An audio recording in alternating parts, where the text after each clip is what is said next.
এই মুহূর্তে রাজ্যের অত্যন্ত একটি গুরুত্বপূর্ণ খবরের দিকে নজর রাখতে চলেছি। এবার আইনি পোশাকে রাজ্যের মুখ্যমন্ত্রী মমতা বন্দ্যোপাধ্যায় সুপ্রিম কোর্টে চলমান এশিয়ার মামলা শুনানিতে সরাসরি সওয়াল করতে চলেছেন পশ্চিমবঙ্গের মুখ্যমন্ত্রী মমতা বন্দ্যোপাধ্যায়।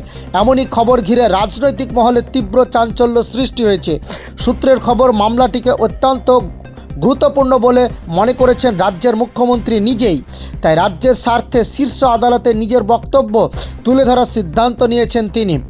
এসআইআর মামলাটি রাজ্যের প্রশাসনিক সাংবিধানিক বিষয়ে গভীর প্রভাব ফেলতে পারে বলে মনে করা হয়েছে।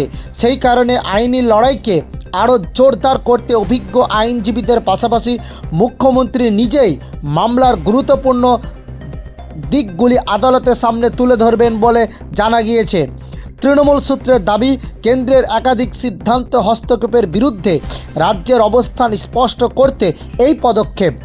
রাজনৈতিক মহলে একাংশ মনে করেছেন, সুপ্রিম কোর্টে মুখ্যমন্ত্রী সরাসরি সওয়াল একদিকে যেমন আইনি লড়াইকে শক্তিশালী করবে, তেমনি তার রাজনৈতিক তাৎপর্য যথেষ্ট গভীর। এদিকে এই খবরের জন্য রাজ্য রাজনীতিতে নতুন করে উত্তাপ ছড়িয়েছে। এখন নজর সুপ্রিম কোর্টের শুনানির দিকেই। কিভাবে এবং কোন যুক্তিতে রাজ্যের পক্ষে সওয়াল করতে চলেছেন রাজ্যের মুখ্যমন্ত্রী মমতা বন্দ্যোপাধ্যায়।